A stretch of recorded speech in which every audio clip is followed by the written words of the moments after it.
Hey guys, welcome back to another video, Phil's Lawn Care Plus. Thank you so much for tuning in. Today is day one. I'm going to show you what a first mow looks like of the season. So it's finally begun. We are able to go out and provide a weekly service for all of our clients.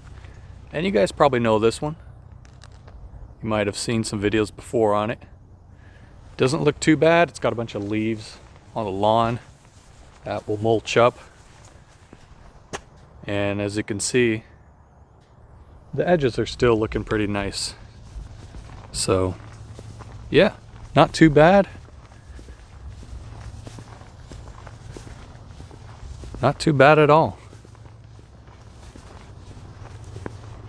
And we also got the backyard. It's best to walk the property, especially if it's the first time of the season, because you might find some big rocks that have creeped into the lawn. Like, look at here. If I just started my mower and ran across these, I would damage my blades. That would be a big no-no. Not a good start to the season. So there's one more here, and the property line ends at this point. So still don't know what mower we'll use. We'll probably, for the first time, since it's still a little wet, damp, we'll use the Toro push mower, or sorry, the Steel battery push mower, and see how long it'll take me to push mow this whole property and how many batteries it'll take. Some of you are like, well, it's gonna take 3 batteries to do a huge property. Well, let's see how long it'll take me to push mow with a battery mower this whole thing. First thing we're gonna do is trim, of course.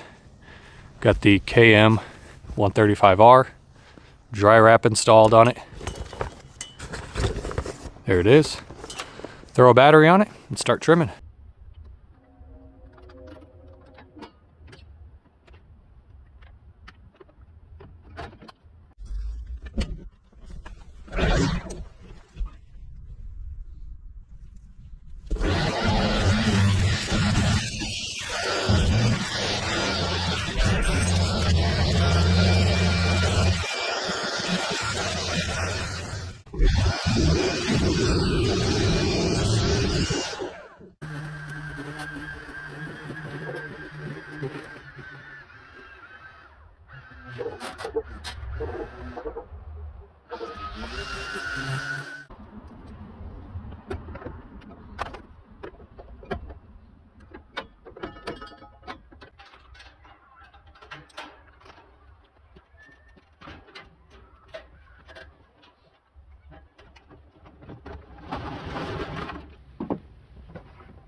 All right, I just finished mowing this whole property with a push mower, with the battery push mower.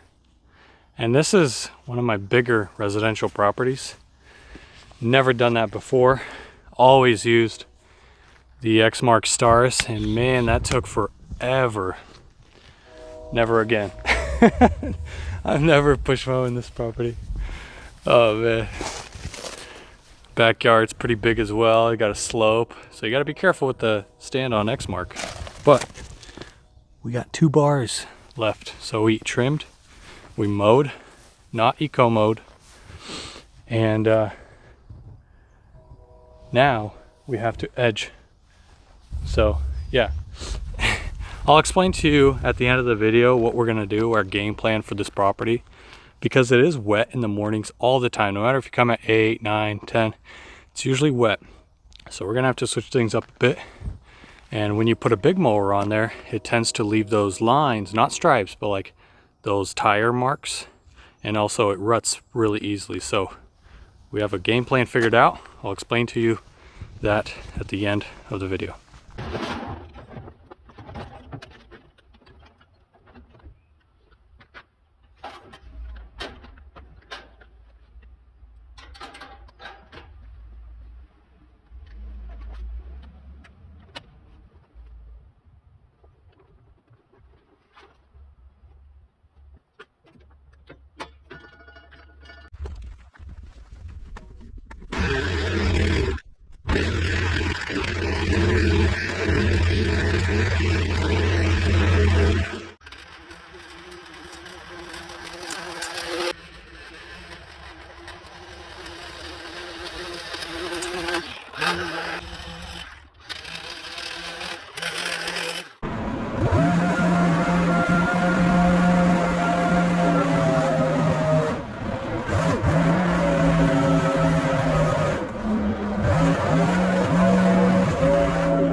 We used up 3 bars, so we still got 1 bar left. We could have probably blown off the property with our BG A86, but I went ahead and wanted to use the backpack blower instead because it's a little bit more powerful. So that's pretty good.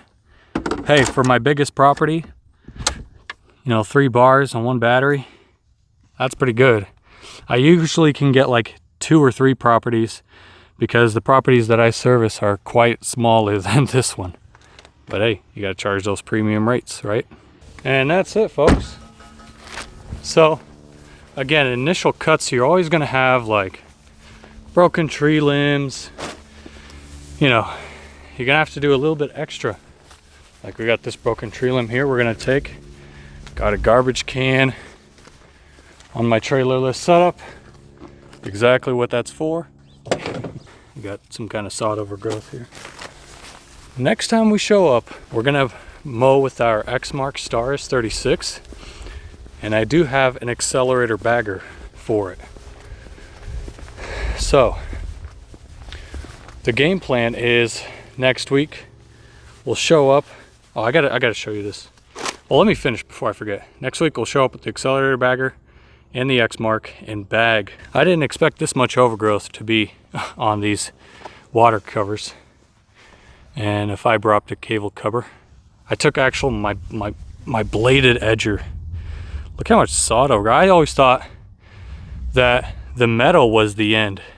Apparently there's even more, like another inch of this blue, I don't know, outlining that needed to be trimmed around. So hey, it's all right. Take this home, throw it away at home into the garbage. Some people might say, well, you could reuse that. Hey, I got no use for it. Other than that, man, turned out fantastic. I love servicing this property. This has got to be one of my favorite lawns. Make it nice, and it's a corner lot too. Got to make corner lots stand out. You take that extra time to clean up the edges real nice, and people will start calling. You know what I mean? The neighbors will start noticing, and people will start calling. Like, who does your lawn? Oh, Phil's lawn care, Joe's lawn care. Whoever you are, that's who they'll call. Forgot to mention one last thing before I leave. Change this property's service time because this property constantly stays wet till about the afternoon. So we'll show up, we'll put this property on schedule for about 11, and that way when we show up, nothing's wet, everything's dried up, ready for us to service, and we don't have to worry about, you know, causing ruts, especially in this backyard with the slope. So you got to think like, all right, you know, I got this property, stays wet. We should probably, if it works for you, if it works for your route, change it up, switch up the route, you know, and make it work for you. So that way your results will be better, will be a lot better. Okay. Thank you guys again so much for watching. It's been Phil's Lawn Care. Stay tuned for more videos like this. Give me your feedback. I know a lot of people said that they get, oh, the GoPro turned off. Speaking of GoPro, a lot of people said that they get motion sickness from watching the POV, like the view of the GoPro. So let me know if you do, and let me know what causes it. Is it because I'm setting it, I'm not super wide. I'm putting a setting as like a linear setting, so it's not super wide.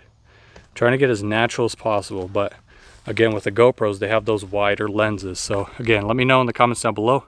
Really do appreciate it. Give me your feedback. Thank you again so much for watching. God bless you, and we'll see you in the next one.